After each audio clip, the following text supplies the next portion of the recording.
What's the major belief that you had to kill in order to rise? The things that we have to go through that allow us to get better. When I look at my life right now, I don't see a problem. I see the reward on the other side of the problem. But so many people see the problem rather than the reward. And every time we get past that problem, we get to meet a better version of ourselves over there. If you want an easy life, you're not going to have a good life. You're not going to grow. Once I create a solution, there's no plan B, period. End of story. Because if I have a plan B, I can't commit to plan A. And if I have a plan B and I'm distracted, I won't succeed at plan A. I might fail a bunch of times to execute plan A, but I will get it done. We all know seeing is believing, but believing is seeing. When you believe it, you will achieve it. Belief is a skill. You have to practice believing. You have to practice anything to get good at it. If you don't practice believing, if you don't practice believing, you're never going to believe. I'm Kelly Siegel, and this is Harder Than Life, a podcast about self-love, self-awareness, business, and health. We tell outrageous stories and boil everything down to simple, practical advice you can start using today. Let's get living. Welcome back to the Harder Than Life podcast. Today's guest, my friend Jon Andersen, is the definition of hard-earned transformation. A former fat kid with a learning disability, Jon bulldozed through the odds to become a world pro strongman champion, globe-trotting pro wrestler, and elite IFBB pro bodybuilder. With 35 plus years of strength experience, he's now a mindset-driven coach and entrepreneur, helping high performers master discipline, build unstoppable physiques, and reprogram their inner story. Jon has never worked a traditional job. He built his empire on guts, grit, and belief. From competing in North America's Strongest Man to wrestling in North Korea, yes, really, to starting 2 7-figure businesses. Jon's story proves that with the right mindset and discipline, nothing is out of reach. Welcome, my brother. That was quite an introduction. I appreciate that. Got my whole story laid out in one big spiel. Man, it's been a minute since we connected, and I love how the universe aligns, because I wanted to get you on, and then my producer Steven's like, yo, Jon Andersen, I ran into Jon Andersen, or I talked to you, and he's like, he wants to come on. Get him on. Let's go. Yeah, it was great. But I was talking to Steven. He's like, he goes, I got this guy. He goes, he's also a big dude. And he mentioned, I'm like, shit. I said, I know Kelly. Let's hook it up, man. Let's go. Let's go. Let's share our gift with, or should I say gift or affliction? What was the exact moment you realized you weren't meant for the traditional path? That's a great question. And it's not a really simple line in the sand. If you go back far enough, I was really challenged. I mean, I still have a pretty whopping learning disability. Reading is tough for me. Dyslexia, I could be reading, he was, and I'll see he saw. Those letters will just flip back and forth from my eyes. So when I was young, I got basically kind of put in the classes where, kids were really struggled. They didn't have all the names by the letters. They said the kid's slow.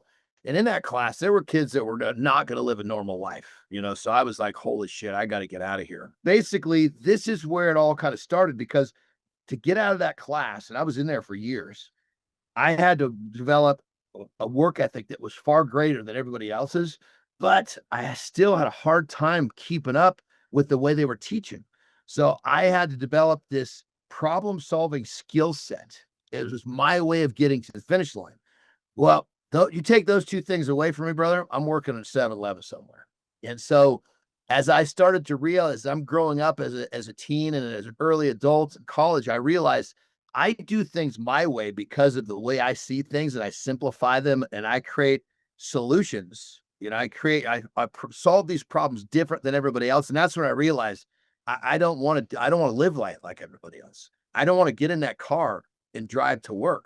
I don't want to go collect a paycheck. I want to live it on my terms.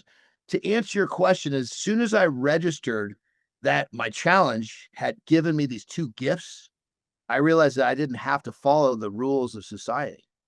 Look at that. Your biggest affliction is your greatest gifts. That's a good way to look at it. I'm sitting here. If you look at my face, I'm sitting here trying to answer that question for myself. And I'm thinking in my head, like, when was that? You know what? I just think I always knew. I always knew I was being groomed for something great, because my path seemed to be harder than most. So I don't know what it was. It sounds like yours was harder, but man, I look back and I'm thinking, why was always even right now, I'm in the biggest challenge. And I've had anxiety for about 10 straight days and I cannot figure it out no matter what I do.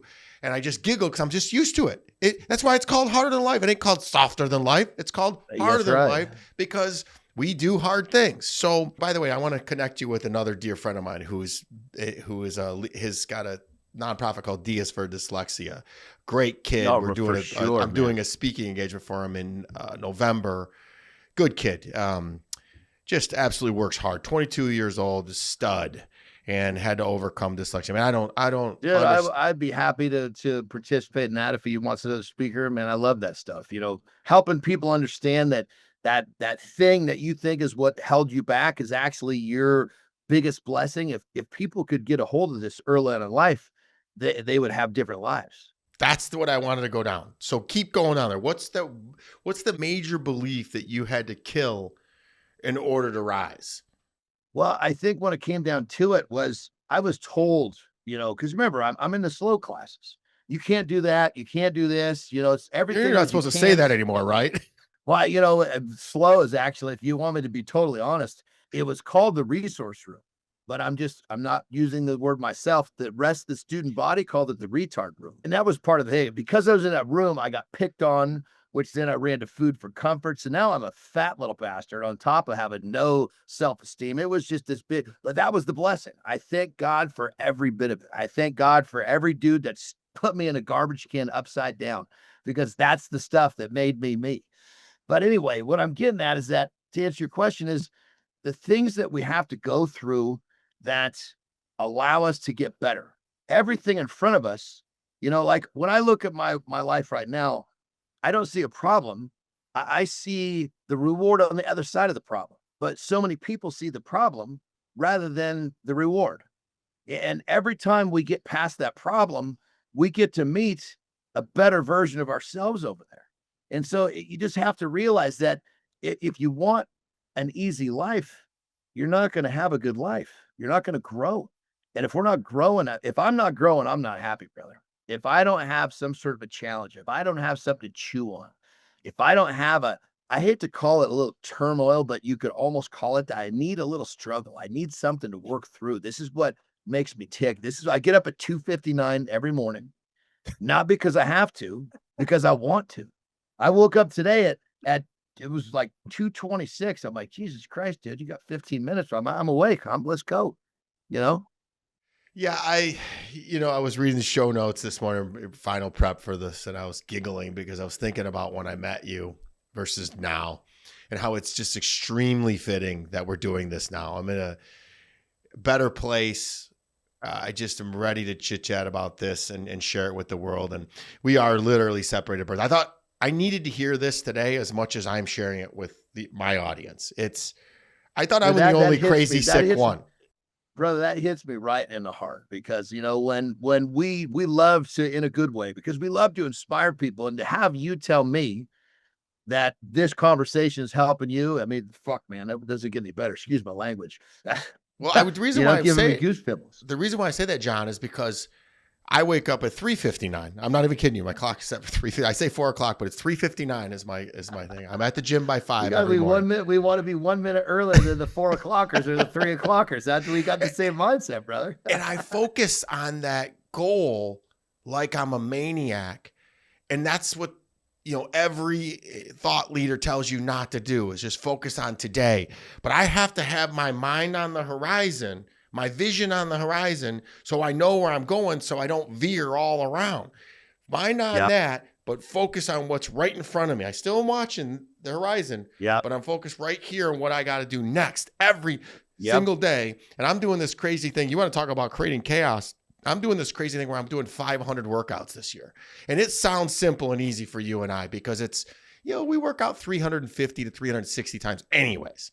I figure what's 140 to 150 more workouts? It's a lot. Yeah. Dude, the mindset it takes to do that is insane. There's days that I don't want to work out. I want to take Well, one are day you off. talking about like going to the gym a second time? Or are you talking about like, cause I do 2 bits of exercise, but the first one in the morning, it might only be 10 minutes. I mean, it could be jumping on a rebounder, some burpees, a stair. I just need to get that blood flowing, man. Wake me up, get that juice flowing. That's what I consider workout. But if you're talking about going to the gym twice, that's a Oh, gym different twice. ordeal. So basically, Oh, Andy baby. Frisella is 75 hard, but I do about an hour for the gym. Like I went today, did legs this morning with my training partner from 5 to 6. Then I came on my work all day, do podcasts, and then I'll go probably today, since it's nice out, I'll go for a 45-minute walk. A lot of times I just go back and do cardio. But yeah, it's 2 separate workouts, and it is I'm tired. Today was 332 this morning, and I'll be 333 this afternoon. So think about that. Most people don't work out 333 times in their life, and I'm doing it in 1 year. So my guess is this has something to do with your deep water method. So can you explain the core of the deep water method in one sentence? My guess is it's exactly that, but go ahead. Well, I guess there's a couple different elements. Like the first element, I think that kind of brought this, there's something about me and water. Funny enough, you too, you live on the water. I've always lived on the water. I've never had as an adult, every house I've bought is on the water, period, end of story. There's a lake right behind me here. My house in Mexico is on the Sea of Cortez. The house that I came from in the Bay Area was just like yours, where it was like the channel that led out to the bay. I mean, to the T. So that's this thing with water. But then when it came to my philosophy of life, which was developed as a youngster, working twice as hard, problem-solving skill set, it's a very different way. I simplify it. I look at things that are complex and I break them into the simplest format so I can understand, so I can execute. A confused mind, my mind, if it's confused, won't step forward.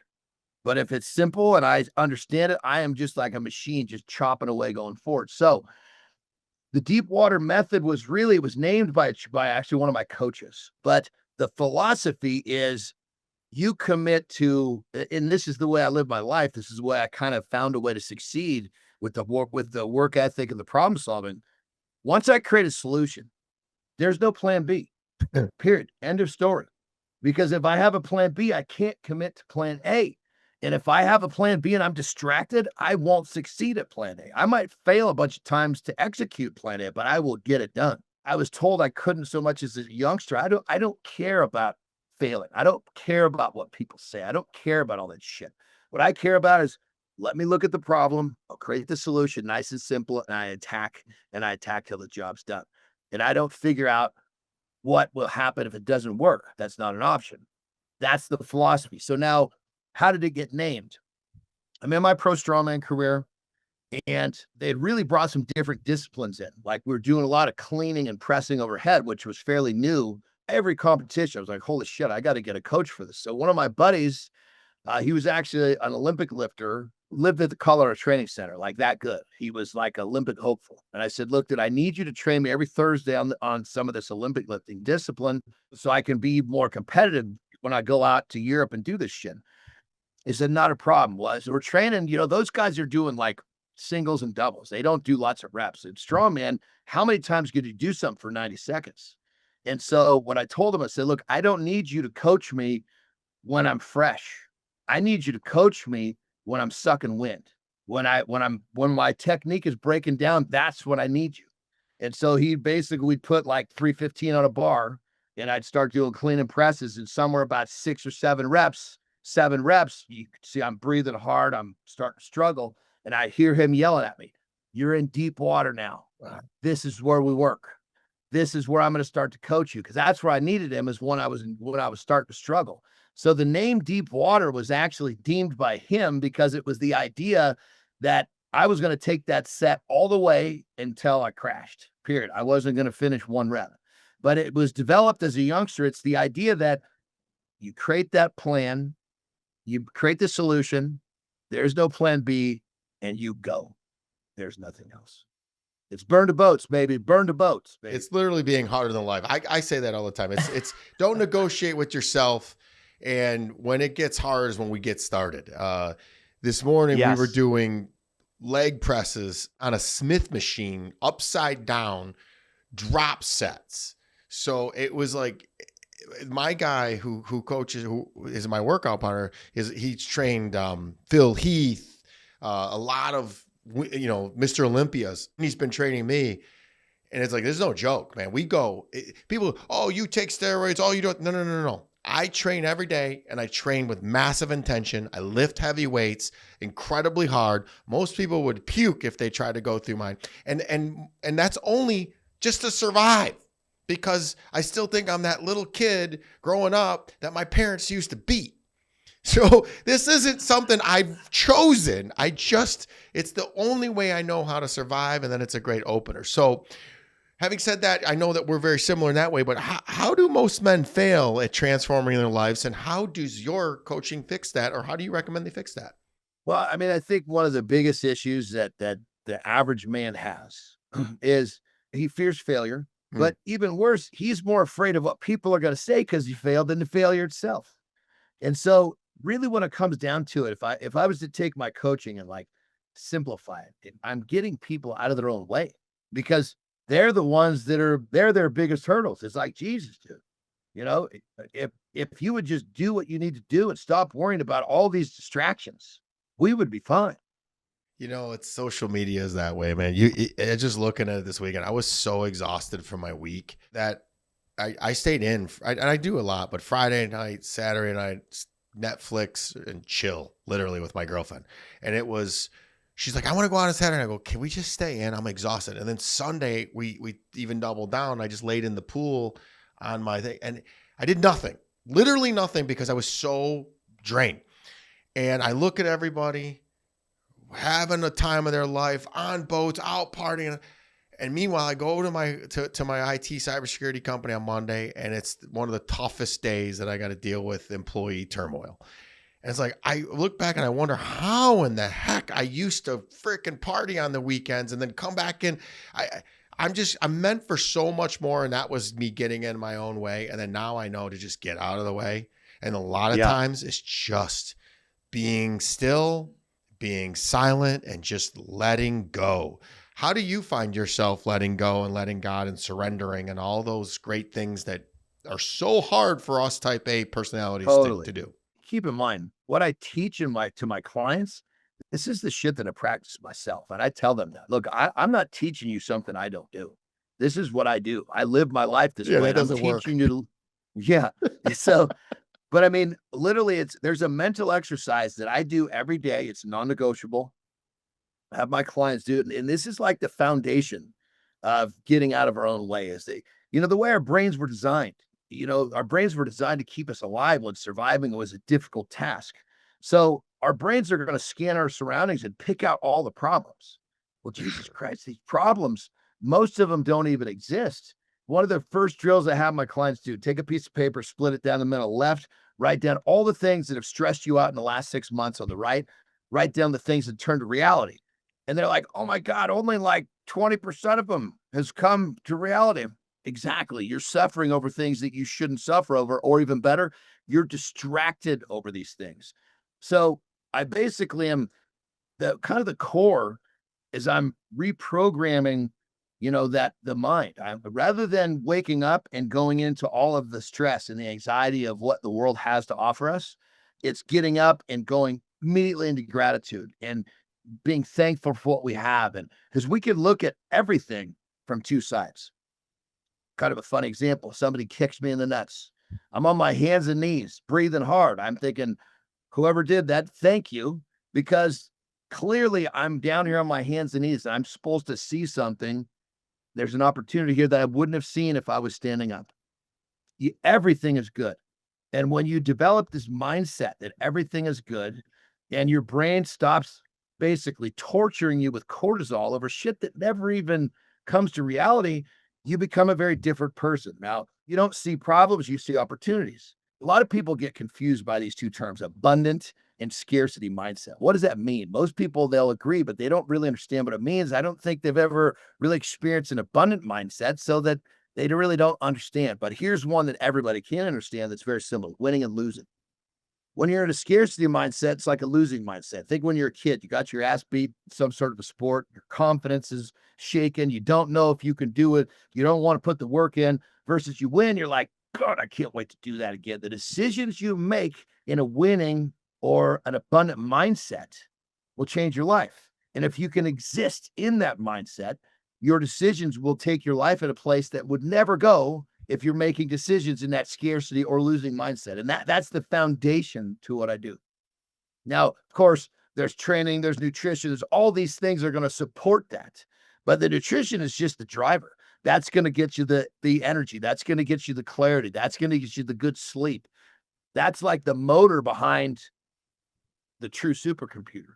So Jon, you started that whole talk about a mental exercise that you do in the morning. Is it just gratitude, or can you describe, give the listeners? 100%. Yeah. So, I mean, I'll kind of just describe the starting point because it evolves. It starts here, just like a diet. You start somebody here, you can start two people in the same spot and it'll drift according to that person.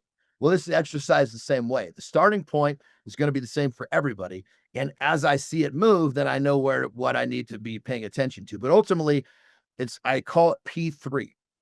The reason I call it P3 is just easy to remember, right? And basically, the first P is purge, remove, or what the hell did I do yesterday? I don't want to do again today. So what you're doing is you're looking at your little inventory. What did I do yesterday that I don't want to do again today? Just by the removing a single mistake every day, that's actually helps people a ton, because humans will make the same mistake every day and it becomes normal. They don't even know they're doing it, you know?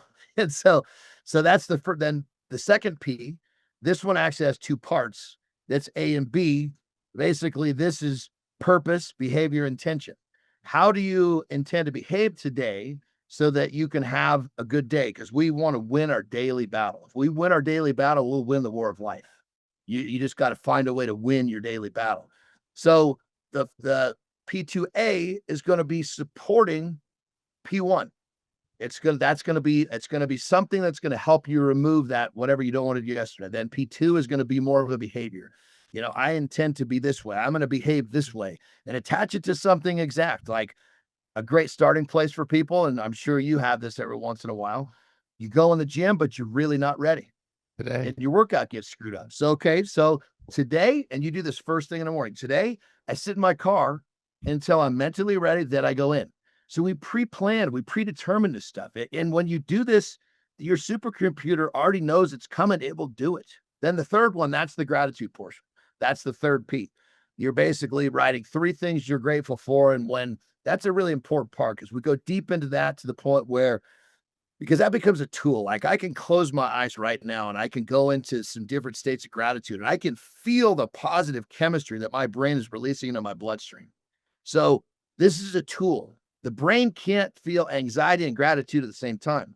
So I can turn off that cortisol spigot at any moment by going into a state of gratitude. And I do it all the time.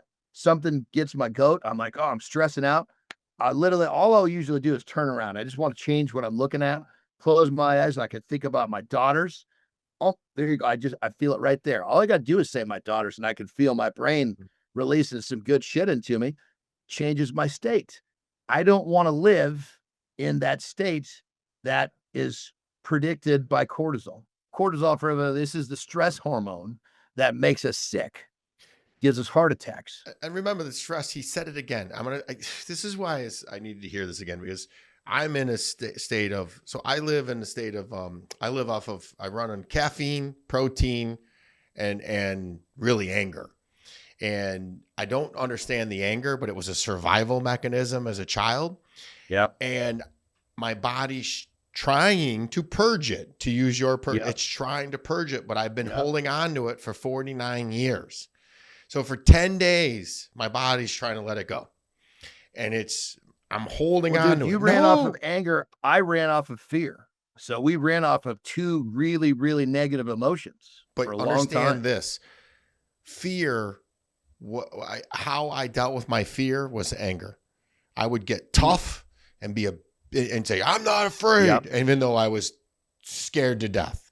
I was afraid my mother would come home and beat me. I was afraid my stepfather was going to come home and beat me. And then my mother had a stalker and he would stalk us. I was just in a constant state of fear. And how I combated that was just by anger, being tough and saying, I'm not afraid. And that took me, that grit, that resilience took me to superstardom in the IT cyber and in really entrepreneurship. Everything I touched, I jumped right in because of fear of failure. And I used the negative as a positive. And I do that with everything I do. Podcasts. When I first started this podcast, I didn't know what I was doing. I was scared to death. Steven makes me do one of the solo shows. I don't know what I was doing. Now I love them. And I just do it. So I love the purging thing. It's an unrated habit because it's easier to subtract than it is to add. It's easier to say. That's so true. So true.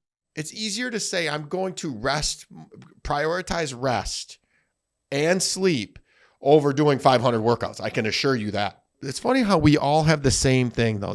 You say you live your life the same way I do, but we get there in different ways. And that's why I had you on the show. So let's dig into the mental toughness, because that's what I see. I see people, everybody, all of my people from all walks of life lying to themselves in the mirror.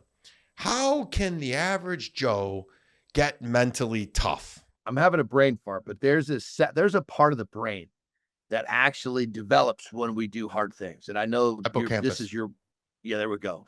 And so, I mean, this is your world. This is what you talk about, brother. All day. And so why do I get up at 2:59? Because I'm going to start doing something hard every day.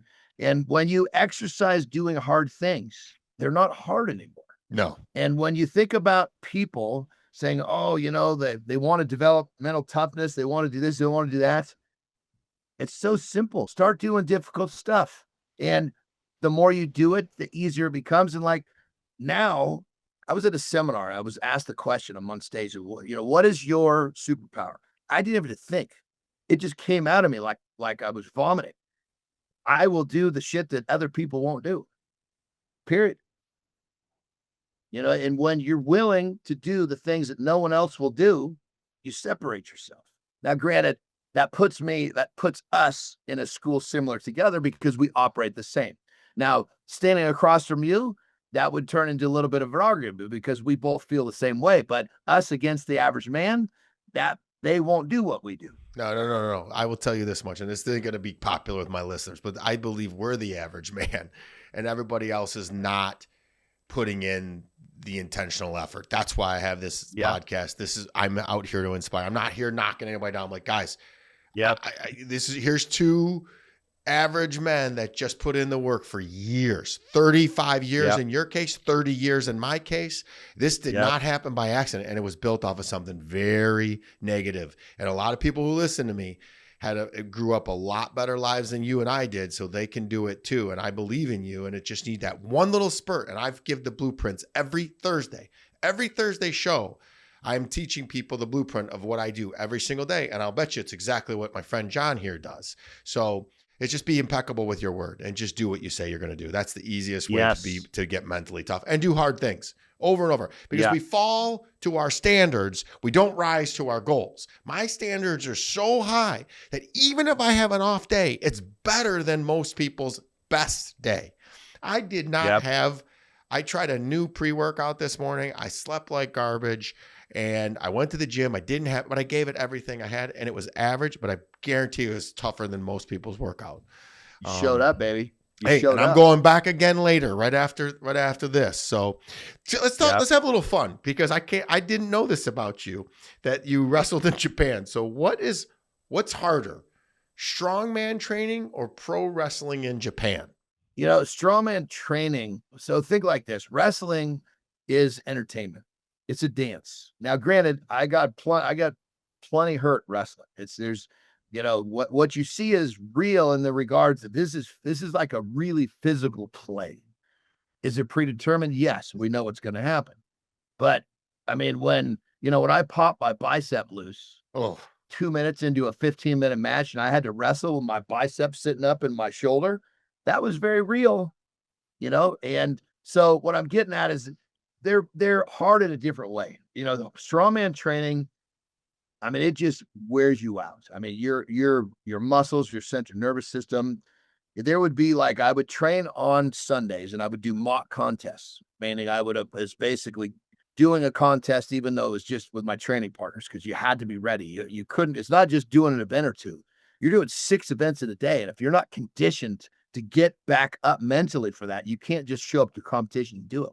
Yeah. It takes years to get into that mental shape. That's a different type of crazy, like David Goggins crazy. So that's and I admire that. I don't have that. I can honestly admit I get close. I flirt with it, but if you, well, you know, in the harder part about it, brothers, to train and to get really in that space for an event or two. But when you've got to get back to that space 6 times in a day, oh man. So literally to describe the difficulty physically, mentally, emotional, central nervous system wise, training Sunday, Monday, I literally would not get out of bed. I would get up to eat, but I never put clothes on. It was a day where my body needed to recover. That's the type of recovery that it required. Yeah. So, I mean, it was like, it's just, you're putting that much up, but then wrestling, you know, it's actually, if you go, that's more of a sleep deprivation thing. I mean, oh my God, it seems like, you know, you finish with a show late, you got to get to, you know, a hotel, you got to get to an airport early, you're going to a different town. It's like, you were just trying to sleep on airplanes. And I remember there were times where I was like, I had a couple of shots where I was like, we wrestled like 4 matches in 3 days and I'm just flying and none of them in the same spot, you know? And I'm like, it was like, I remember the last match, I'm like, I'm here, but I'm not here. But it's crazy. You really perform well in that state. Because you don't I think. don't really know how.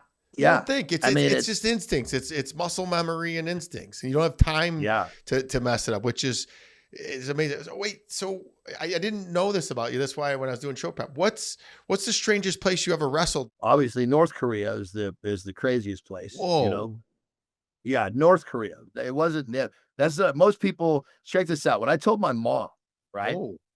I told her I'm going to do a mini tour in North Korea. She's like, "Oh, son, you must be talking about South Korea." I said, "No, Mom, I'm going to North Korea." She kind of giggled it off, right? But she was sitting there with my sister-in-law. They thought, "Oh, the big dummy's lost his mind," right? You know. So I'm literally in the airport. I say, "Hey, Mom, I'm just calling you to say goodbye. I'm getting on a plane to go to North Korea." She said, "You're not going to North Korea." I said, "Mom, I'm looking at my ticket. It says North Korea." She said, "What? That's not very safe." She starts freaking out. What year was this? Yeah, it was 14. You know what's really interesting about this, brother? So my wrestling career ended, right? 42 years old. That was when that's when I lost my full-time contract with New Japan. I came home and got my bodybuilding pro card, right? Of course, as soon as I get my bodybuilding pro card, one of the wrestling companies I worked for called and said, "Hey, do you want to go to North Korea?" So there was a short bit where I was actually a 2-sport pro. So I was a pro bodybuilder when I went to North Korea. Pretty crazy. I would be remiss if we didn't talk about the late great Hulk Hogan. This week we lost a great one, and I grew up watching him and idolizing him, and he set pro wrestling in. He made it what it is, and watching him just, die It was tough. Indiscriminately, like you just think that he would it just made me say, it really started making me think about my mortality. And, he's 71, I'll be 50. And it's just, he'd been sick for several months. They've been hiding it. He had 28 surgeries. And yet every time you saw him, he was smiling, he was happy, and he was entertaining. And that's kind of what I want, but I don't want it to end indiscriminately at 71. I just feel like I want it to go out with my family around me at 120, and I've accomplished everything that I set out to be. And, it doesn't get cut. It feels like it got cut a little short. Well, the thing with him, he's 71, correct? Yes, he was. Yeah. Well, here's the thing. That 71 might as well have been 142. Yeah. Because the life that he jammed in 71 years, I don't think people have a clue what that man saw, what he did. I mean, I just was not even close to the level he was when I was wrestling, but I was in that arena, so to speak, meaning I was in that circuit. And just the things that you get to see and the things that people do for you, and he was like the creme de la creme of this whole world. I mean, I guess I remember him, and yes, he's a huge inspiration, but I just think he's gone, and I just smile and think, man, the experiences he must have had must have been so amazing, Well, and I I try to just think about what an amazing life he had, you think of know? all of his close friends in wrestling, and almost all of them died early from drinking and drugs. So, Yep. birds of a feather flock together. So they must have had a freaking blast.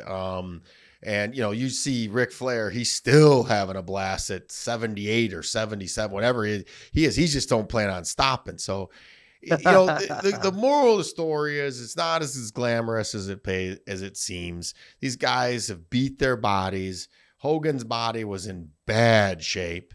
He had neck surgery is what ultimately caused his death, the complications from that. At 71, you're having neck surgery because he wrestled back in the day when they wrestled every single night, Oh, and yeah, sometimes every twice day. a night.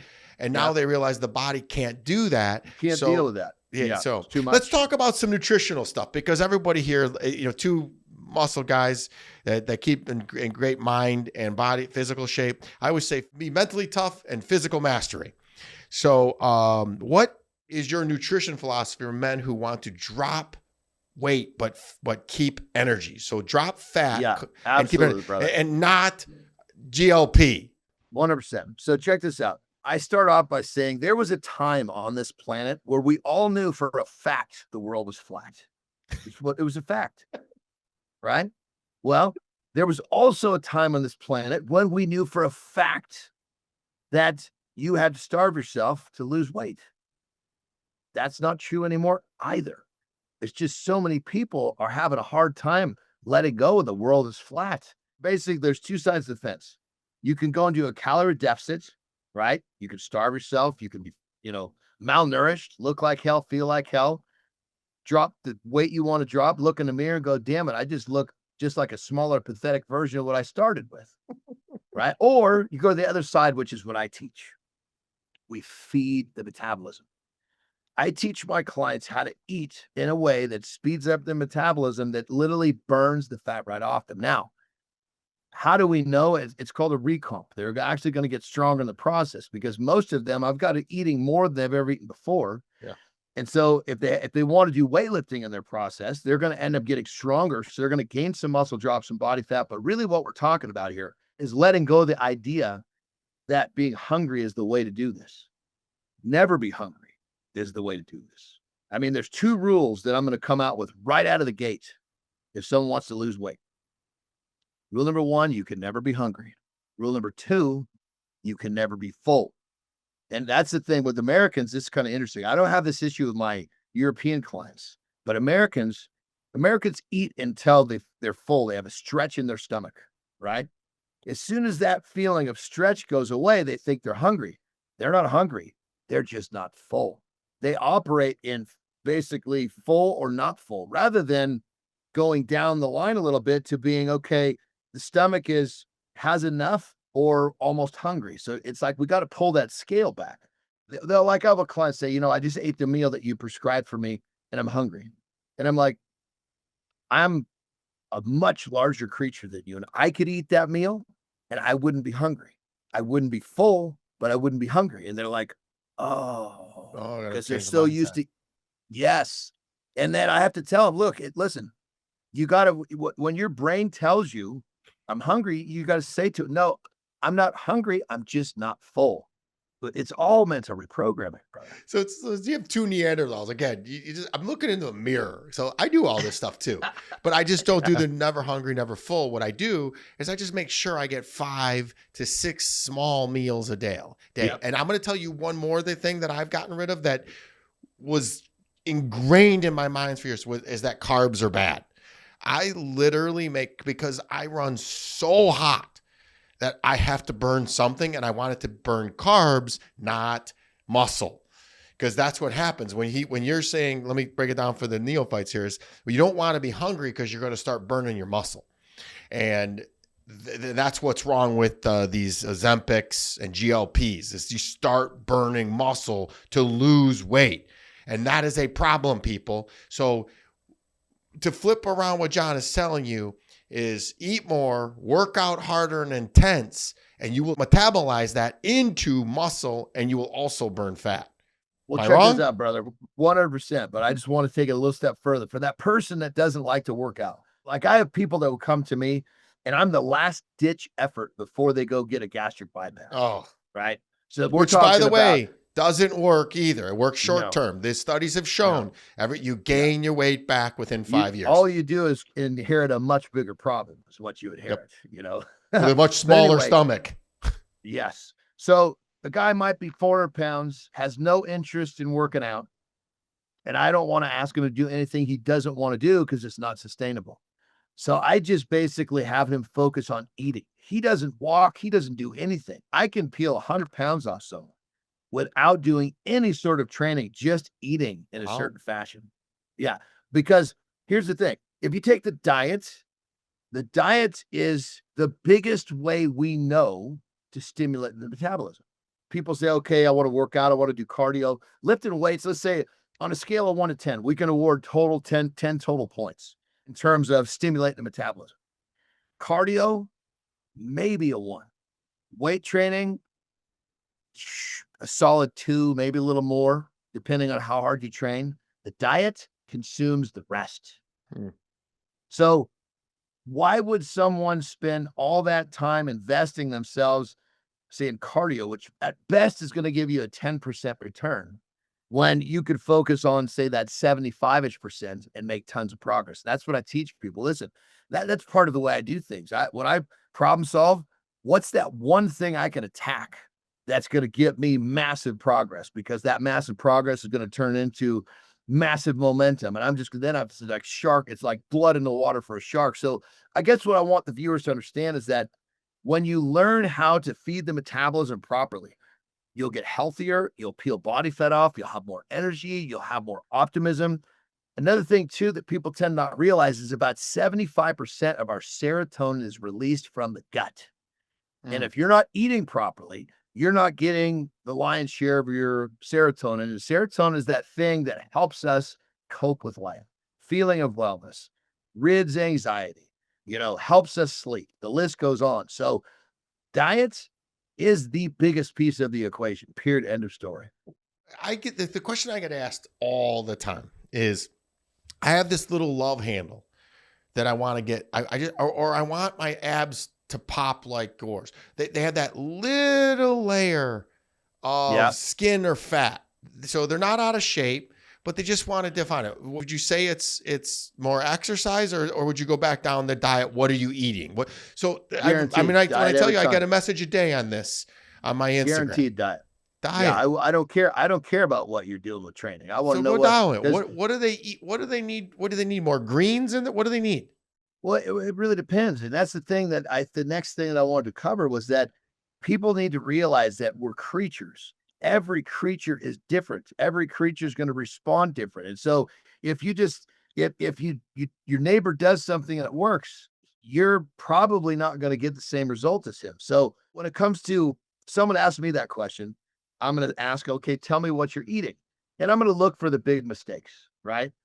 But in terms of really telling them what to do until I understand how their body responds to things, I'm guessing. Yeah, I tell you that so it's, again, we use the same thing. I say everybody, and everybody is different. Yep. Just because I have a 6-pack doesn't mean that I literally, I got a message yesterday. They said, what's the best ab exercise? I said, I don't know what you're doing yet. Right. I can tell you what the best abs are.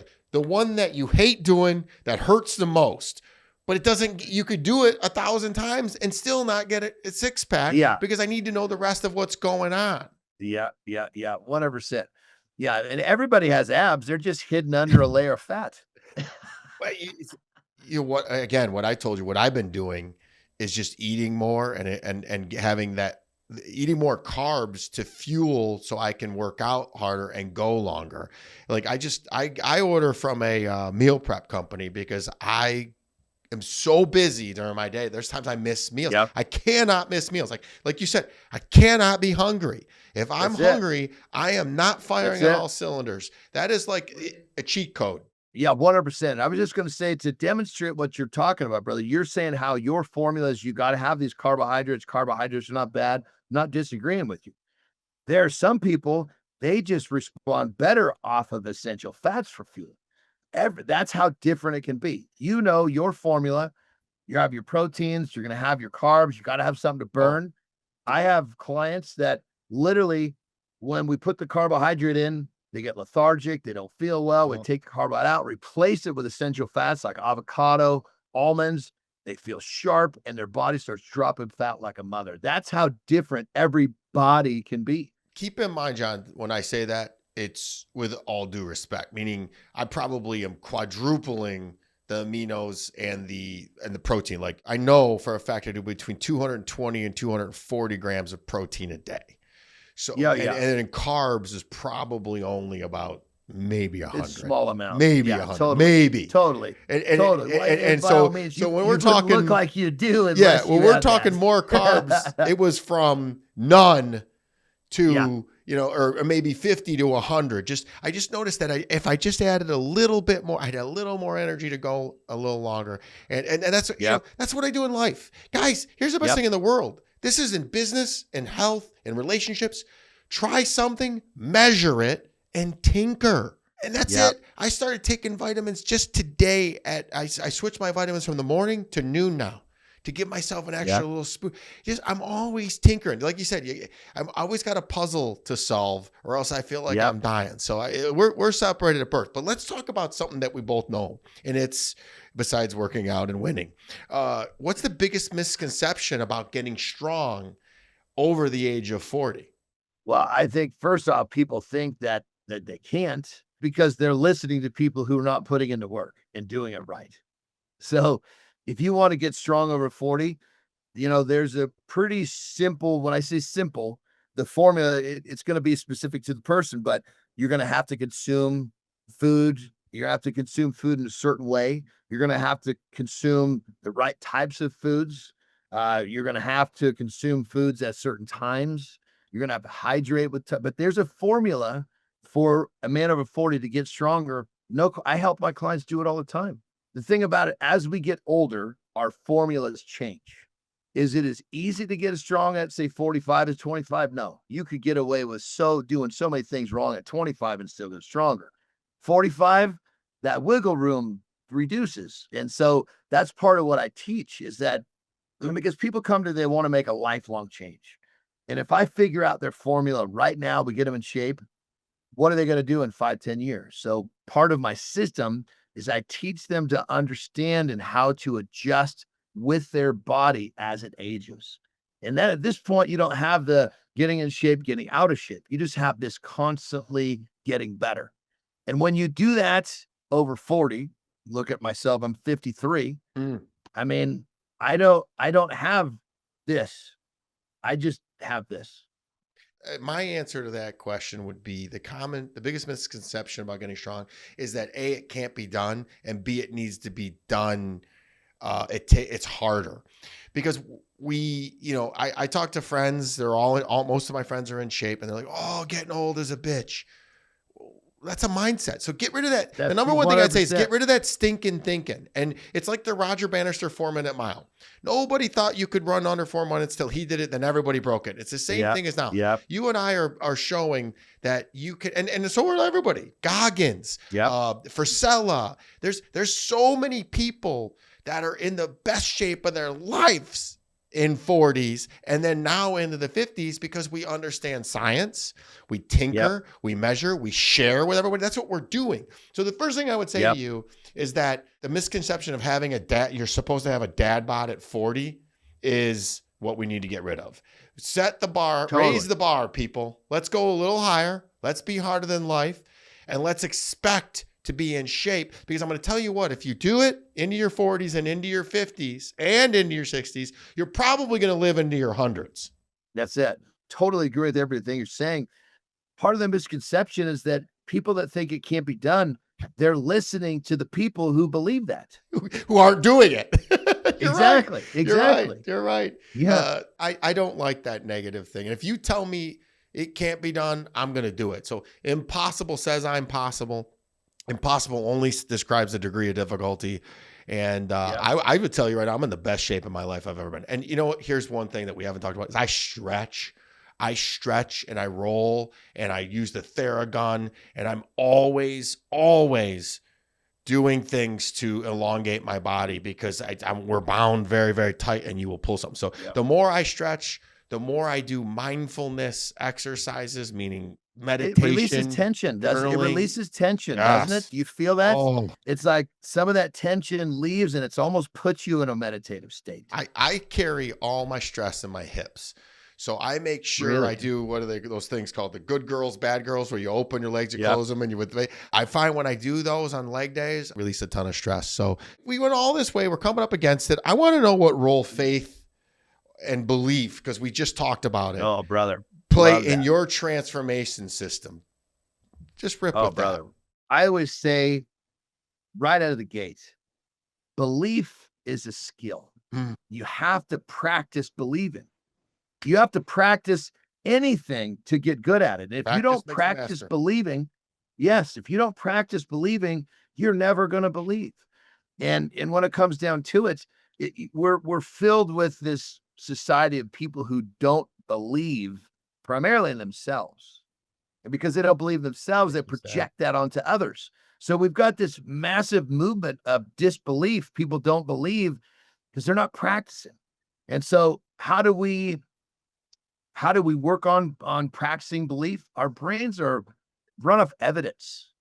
Do these little things, like set this little goal, achieve it. Boom. Piece of evidence. I can do that. Pretty soon that little thing turns you a bigger thing. Pretty soon, just like you said, you can do whatever you want. You believe you can do it because you've created enough evidence in your mind that you don't question. I'm the same way. I see a problem. I know that when I create my simple solution, it will happen. Maybe not today, but it will happen. We have created enough evidence in our minds that we believe and we achieve. So I recently heard something, and I want to share it with you because I want you to run with this as well. We all know seeing is believing, but believing is seeing. When you believe it, you will achieve it. It's a little mind flip, and it's like, oh my God. And I've never lacked belief in myself. I never have. And even when I was told I was nothing, I was told I was stupid, I was told I was an idiot, I would never amount to anything. And I was impelled with all these limiting beliefs. I never believed them. So that's probably why I was born to be harder than life. So I want to end it with this one. What does harder than life mean to you, Jon? And I love your message, brother. I think you've just basically kind of we just have our own names when it comes down to it. I think when we first caught up, I was like, man, and this dude and I, we got a lot in common, and we were just kind of a couple dudes bullshit. Like we knew each other for our whole lives. And I like to distill things. I like simplicity. It makes sense to me. And when it comes down to it, doing hard things every day. When you take a day off from doing hard things, it's almost like doing hard things every day. You make this nice little steady clip of progress. You take one day off, you slide way back. So you can't not do something hard. I get up at 2:59 every day, Saturday, Sunday. I don't name the days. It's just another day that I get to wake up and kick ass. And that's one of the ways that I keep, me. That's the way I allow myself to stay focused on doing the things that other people won't do. This is the way that, my deep water method, you're harder than life. It's just two different names for, like you said, we end up in the same spot, just two different paths to get there. And they're very similar paths for that matter. I think the biggest probably difference is what we call our methodologies. Oh, it's so good. I want people to understand that I do it every day, but if you take a day off, it's okay. But I just feel like I'm falling behind. I will tell you that I wake up. There's 150,000 people that don't wake up every day, and I am grateful every morning that I woke up. I mean, Hulk Hogan did not wake up today. So every day that I get to come in here and go on this podcast and make friends with awesome humans like you and share my message and even take on the abuse of the undercover fans who say that all I do is take steroids and you can't quit drinking the way I do, and you can't, and I did all this naysayers, and when I officially convert. But I'm in the arena, I'm in the mud, and I'm doing the work every single day, and I'm not getting rich off of this stuff. I'm just helping. But I want to share something with the listeners at the very end. So literally a dear friend of mine, a mentor of mine, of someone that I lean on, said, the next time you feel frustrated about the moment, remind yourself where I'm at now was once the goal. You aren't just appreciating your journey, you're reminding yourself that progress is easily forgotten. That's what gratitude looks like. Keep going. Powerful. Jon, Powerful. I love you. I'm so grateful you were on today. I needed to hear this just as much as everybody. For my listeners, guys, if this resonated with you, please share it with anyone. Follow Jon. Anyone that is looking to be mentally tough, physically fit, share it with them. And until next time, be harder than life. Please rate and share this podcast. I'm active on all social platforms and love to hear from my Siegel supporters. Each and every episode is sponsored by my company, National Technology Management, the easiest and best IT company to do business with, delivering peace of mind with technology every day, even simplifying cybersecurity. Visit trustntm.com for more info. Until next week, be harder than life.